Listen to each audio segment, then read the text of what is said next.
look, so the thing about this stuff is we do not have all of the go forward information about what these studios may have done.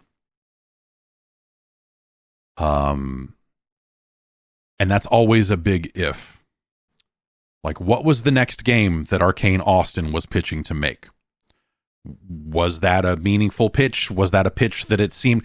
Did a lot of people leave after Redfall, putting them at a point where they would have had to staff up greatly to even make another game? You know, had enough of the team left? Was enough of the team burned out and on their way out that, like, if you have to look at reinvesting a full game's worth of money and marketing and everything else into Arkane Austin, is that a safe bet? We don't know. That's not me saying like, oh, they couldn't have got it. Like, I don't know. Hi-Fi Rush, Tango Gameworks that's a tragic situation. Hi-Fi Rush was an award-winning release. It was a beloved release.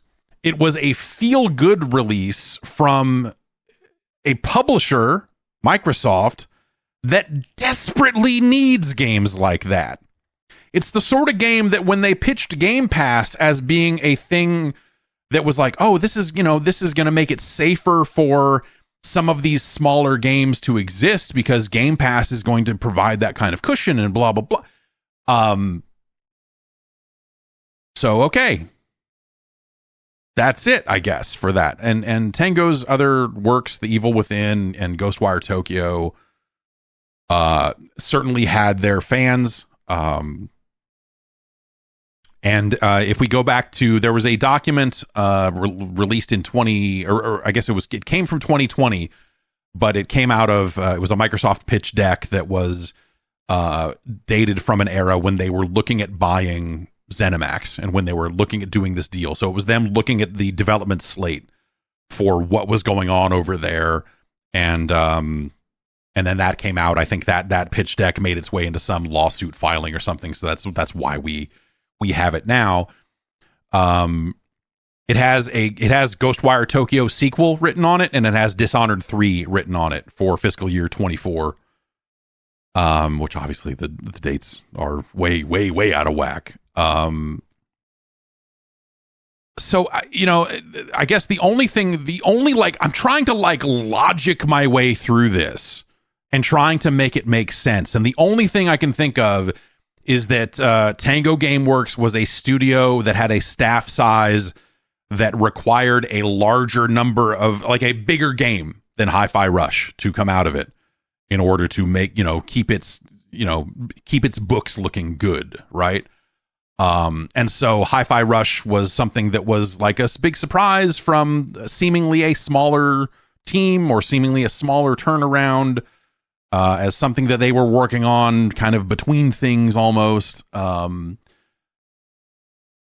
so maybe the thing there, and this slide also has kind of the revenue forecast for these games, where they were looking at Ghostwire 2 to make 90 million, Dishonored 3 90 million, Fallout 3 remaster 190 million. I mean, if you want to fucking like take the cynicism train all the way to its logical destination here, if the forecasts are saying that a remaster of Fallout 3 will do better than 2 sequels to relatively newish IPs combined, then what the fuck are we even doing? Why is anyone making a new game ever? What the fuck? Like, shut it the fuck down. Elder Scrolls Online was projected to make more money in fiscal year 24 than either Ghostwire 2 or Dishonored 3 by the look at this admittedly ancient forecast. Hi-Fi Rush was a phenomenal game. It was one of the best games to come out last year. And so if we're currently operating, if game developers, not we, if game developers are currently operating in an environment where they can make an award-winning, one of the 10 best games of the year, BAFTA-winning video game like Hi-Fi Rush. Have it be a wonderful surprise. Have it be a hearts and minds success for a platform holder, which a platform holder is supposed to be able to cushion a few more blows than the average publisher. And so if a platform holder can't look at their platform strategy and find a fucking hole for something the size and shape of Hi-Fi Rush on a somewhat regular basis, what the fuck are they doing? What is all of this? Why would you work in video games? If you can go out there and make something that is critically acclaimed, a game that like that Xbox level executives went out and defended when a narrative spun up about like, oh, well, Hi-Fi Rush doesn't seem like it sold very well or whatever. Like Microsoft, a company that is very good at saying jack shit when it wants to and being like, well, we don't comment on rumors or speculation. They made sure, Aaron Greenberg made sure to get out there and say, no, fucking, we're thrilled with how Hi-Fi Rush did. We think it's, yeah, we're fucking like, if all of these things can happen and you still can't quite find a way to keep some form of this studio together, what is anyone doing?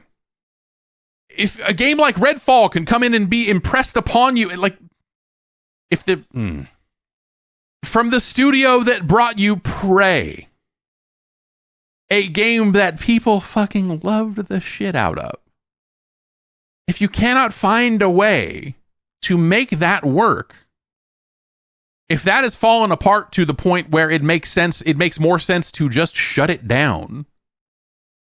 I think, yeah, at some point, the lesson, I think, to the people out there working at game studios, you know, becomes like, hey, there is never, and maybe this was always the case, and certainly this was always the case. There is no such thing as job security. You can work on a great game. It can win awards. You can make all the right calls. It can go on and sell fine. And you can all get laid off anyway. And so why would anyone at any Microsoft-owned studio feel like they have any sort of job security right now? And again, with the environment being what it is, maybe no one feels like they have any job security out there in game development because it's all completely fucked across the board. But like, what's the reward on the, like, hey, congratulations, you shipped an amazing video game. And, you know, like when Perfect Dark comes out, let's say Perfect Dark ends up being good, which who knows? Is it still going to have cost so much to get that studio up and running and blah, blah, blah? Will the target that it has to hit in order for that studio to stay open be so unreachable that they're the next to fall? Like, what, you know, what's the incentive to fucking stay there? Why would you work for Microsoft at this point? If this is how these studios are going to get treated, you know, like the Redfall situation is interesting too, because Redfall became something of a focus, and it shouldn't have. And maybe if it hadn't, maybe this wouldn't have happened. But Redfall kind of got a bullseye painted on it, for better or worse. Like there was a variety of finger pointing, and then like, oh no, it was on us. Maybe we should have had a closer look at. Maybe we should have been keeping a closer eye on the studio at Arkane. We hadn't really, you know, we let them do things their way, and which is kind of still a weirdly backhanded way to talk about that game. When Microsoft did finally come out and start to address it, like who's to actually blame for this stuff ultimately? And that's the stuff we can never know, you know, like, hey, maybe on the ground, some bad calls were made about the next project, maybe the pitches for the next projects, you know, hey, maybe Ghostwire Tokyo, maybe they took a look at how well Ghostwire Tokyo 1 did and thought about like, if in fact the current running pitch or pre-production or whatever was a sequel to Ghostwire Tokyo. I don't know. That was what was on that document, but that document is 4 years old now, and who knows, right? But maybe the next pitch from Tango Gameworks after Mikami leaves and whatever else, maybe they take a look at that pitch and they go like, nah, this doesn't really fit with what we're trying to do. This isn't really a game we want this studio to produce, and maybe we can work with them to produce this. And either way, I would say neither of those sequels, an Evil Within 3 or a Ghostwire Tokyo 2, neither of them set the world on fire. Neither of them seem like would be destined to be massive big hits, but also I would say the exact same thing about Hellblade 2. And Microsoft has persisted on getting behind that game in a way that personally I find a little strange. I don't know. I've been voicing these views and did not get invited on the last cycle of previews for Hellblade 2, so I can't tell you one way or the other. But Hellblade 2 will eventually come out, and will Ninja Theory get shut down 6 months later? Is it going to be some big game changer? Is it going to change Xbox's fortunes? Is it going to come out and they're going to be like, that's it, Game Pass is even more, like is Hellblade 2 going to move the needle? Again, I don't even want to talk about the quality of Hellblade 2 here. It could be amazing, but I just like that style of game, the thing that they're promoting, the thing that they are pushing, the thing that game appears to be, I think has a ceiling. And it is not something that feels like it is destined to be the next big mainstream success or whatever. And not every game needs to be that. But also, you just shut down studios that seemed to be making games that were sort of in that lane.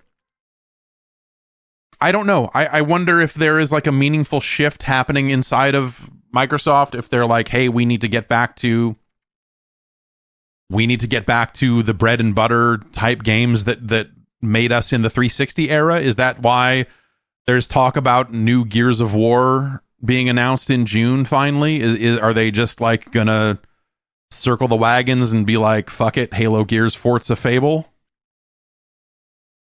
I don't think those games get the job done anymore. But also they have Call of Duty, so they don't have to care about any of that stuff, right? Or do they?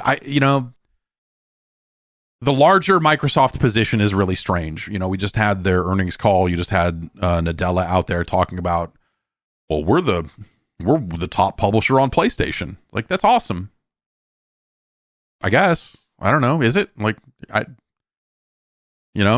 you going to start acting more like a regular publisher? Because layoffs like this feel like regular publisher Embracer Group type moves, not platform holder type moves, where the platform holder says, hey, we need a wide variety of games on our platform. As a platform holder, games like Hellblade 2 and games like a Ghostwire Tokyo and some of that other stuff, I think make a lot more sense as part of having a healthy, widespread portfolio. But, at some point, the push and pull of having a wide variety in your first party portfolio butts up against, does anyone actually want these games?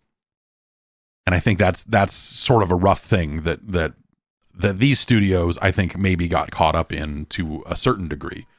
Dishonored has always been one of those franchises that's been beloved, but it's never been like a breakthrough smash success, like one of the best selling this and that. And, if they're looking for games that are going to be that, which maybe they are, maybe they're not. I don't know what Microsoft is looking for out of a game studio or out of video games. I don't know what they're looking to put on the Xbox, because it's been so long since they've put things on the Xbox that it just feels like a mystery.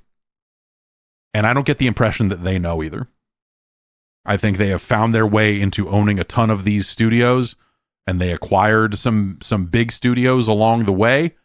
And so they've got shiny new toys. Like when you acquire something like Bethesda, what are the top 3 studios you're looking at in that hierarchy? It's BGS. I guess it's id. And maybe ZeniMax Online, because the Elder Scrolls Online is just kind of a known quantity that's just kind of over there turning the crank and making some money.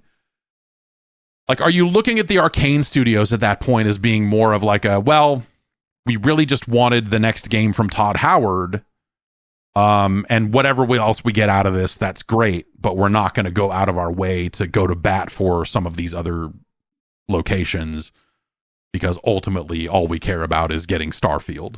I'm like, hey, well, you got Starfield. I've been the add-in throw on. I've been the free thing in a sale before. It sucks. It doesn't feel good when it's like, hey, someone came in and bought this, and we sold, and we threw you guys on the pile too, because it would be weird for us to keep a game site after selling all these other ones, and none of it feels good. But also, it's a really good way to ensure that your new owners don't give a fuck about you. And so I wonder if that was sort of the situation. None of this feels good or right, or none of this feels like video games are heading in the right direction. None of this feels like we're really, hey, it's a tumultuous time, but like, if we see it through to the other side, like, none of what's happening right now in video games feels especially good. Obviously the layoff conversation has been ongoing for a very long time now. This isn't necessarily a new one, but it's the cuts feel deeper and weirder in ways that just like, you're like, I thought you were in this business, in this video game business, to make video games. But like, everything keeps getting pushed back, and studios are getting shut down left and right, and studios that are not, like relatively recently acquired, the in the case of the Bethesda stuff, like, that's still a relatively recent acquisition to just be like shutting down whole teams and being like, yeah, we're good on this. We're just gonna have a one of those file boxes, one of those white cardboard boxes, and we're going to write the word Dishonored on it, and we're going to stack it here in the back right next to the Ark of the Covenant, and we're just going to close this up and whatever.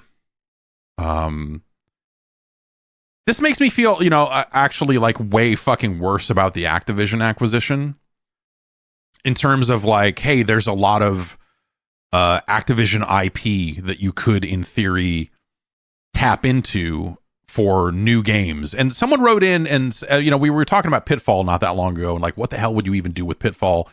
And someone wrote in and said, you make a search action game with it. You make a Pitfall Metroidvania. And I was like, oh yeah, I guess that's actually kind of exactly what you would do with that, isn't it? Yeah, I don't know. This stuff just it's the business of big video games. Big video game has never felt more broken. I don't know where this stuff goes from here, but I think about it in terms of like, hey, if you thought like that maybe Microsoft was going to like dust off some Activision IP, like, no, even the more recent IPs, like, they didn't even give enough of a fuck to follow through on a Dishonored game. And Dishonored to me always felt like a fairly safe sequel to make, in terms of, probably what that game's going to sell. You're probably not going to get it to be some massive, bigger thing at this point, but it's got a very dedicated fan base that would be excited to see a third game. Bringing those games to Game Pass might get more people into it and get more people on board for a new game in that franchise.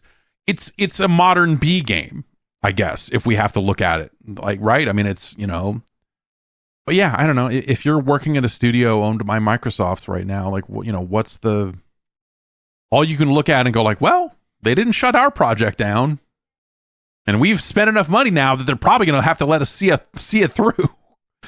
But then on the other end of that, what's next? What does Microsoft actually want out of video games? I can't tell anymore.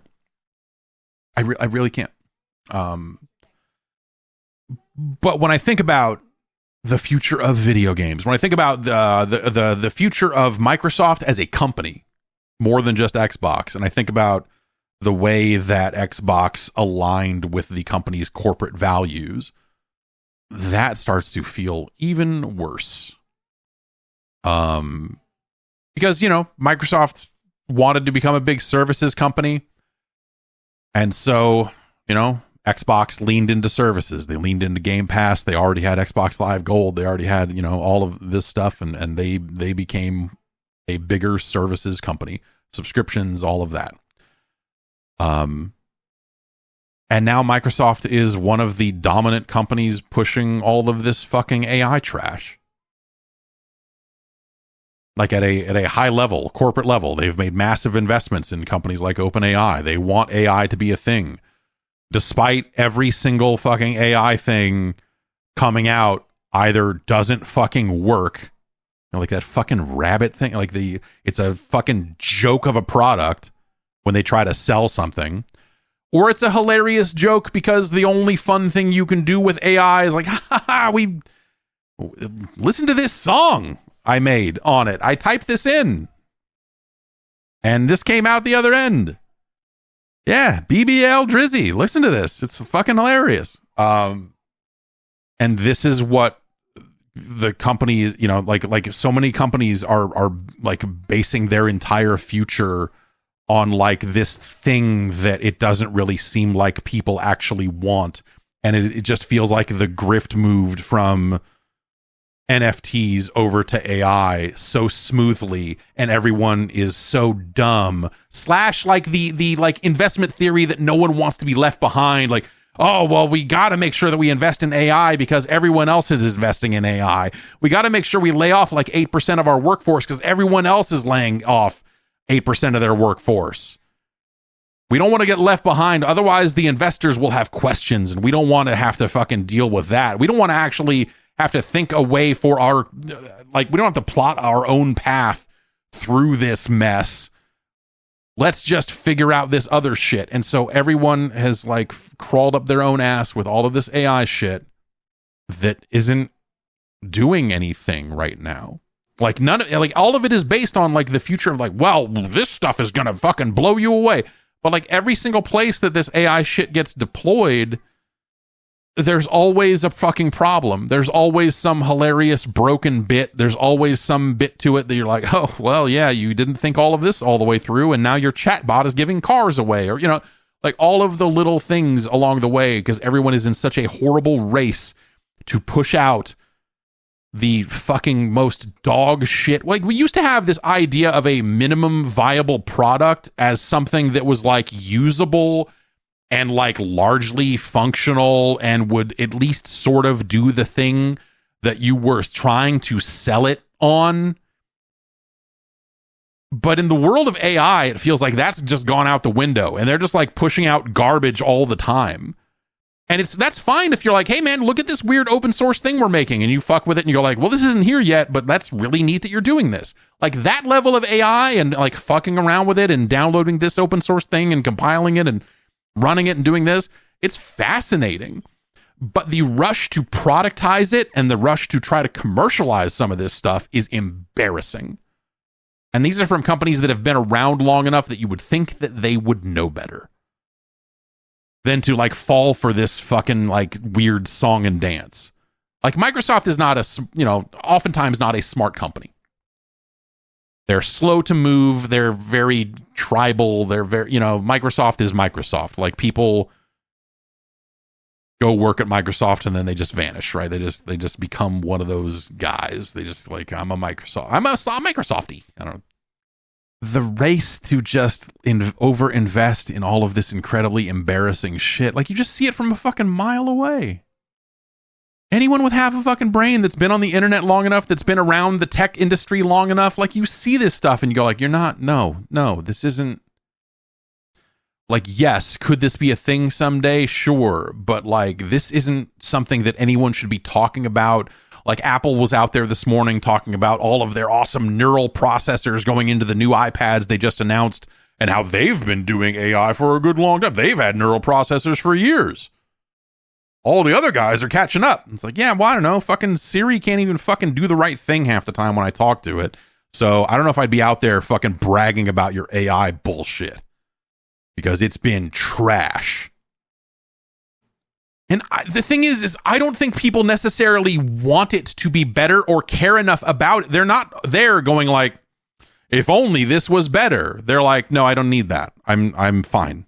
I don't need that. No, you don't need to. Like, when Apple puts out phones next year and Siri gets like an overhaul, in iOS 18 or whatever it is. When they're like, now, well, we can do all this on-device processing and do all this sort of stuff. It's like, okay, that's cool. I don't need that. I don't need that. I open up an application and I look at it.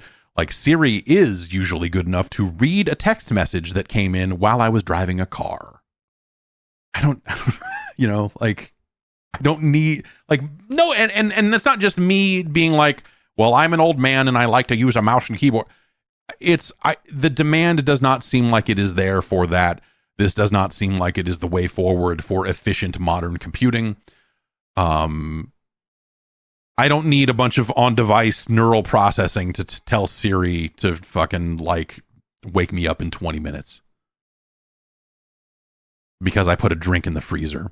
And it's faster to say wake me up in 20 minutes than it is to say set a timer for...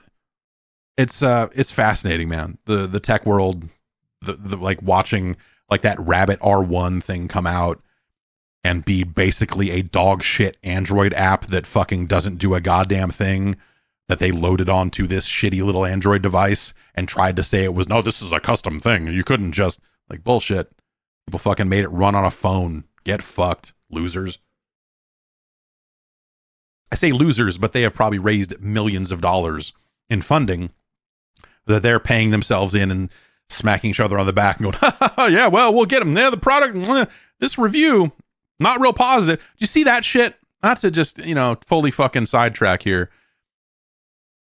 But the review of that Rabbit R1 that came out, from, I don't remember the dude's name.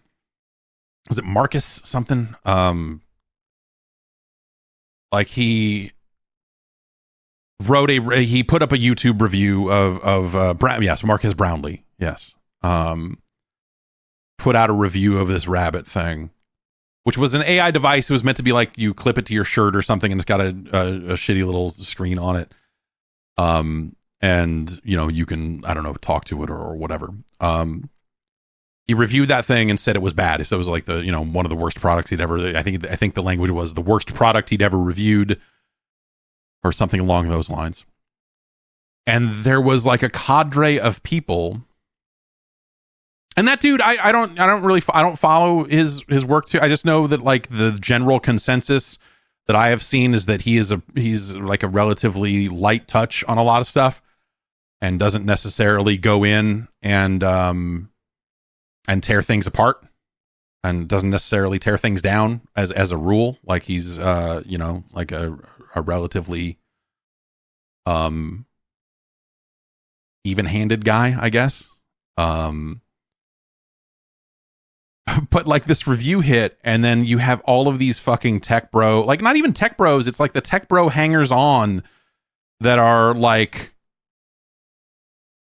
on Twitter all the time, and just like people going, I can't believe that, you know, that you would tear down someone's work like this or do that. Like, or, you know, the thing doesn't work. The thing doesn't do what it's supposed to fucking do. That's what reviews are for. People want to spend money on a thing. They want to know if it's good or not. They, you know, like, the idea of a review is to provide that service.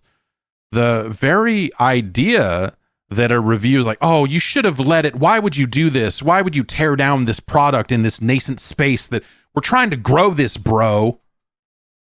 Those people can go fuck themselves straight up. They don't know what the fuck they're talking about. That's what reviews are for. The ideal, like, reviewers are in place to help people make smart decisions about what they buy next and hopefully save them some money. I don't know. That dude has had like the last time that dude kind of came up was when he reviewed the Cybertruck and was, like, weirdly nice to it in a way that just made the whole thing sound super fucking suspect. So the idea of going to that dude and being like, why are you being so harsh? It's like, I don't know, man. Did you see him kind of, like, white glove, soft touch the Cybertruck a little bit while saying it's bad, but it's like, oh, it's still okay. It's like that DJ Academics dude trying to maintain that Drake is not so bad. Like, no, I listened to it again and no, this is fire. I'm pretty sure this is actually fire. Like, fuck off, you fucking idiot. You sound like a total fucking dumbass. Are you kidding me? So anyway, you know, the whole fucking world's fucked.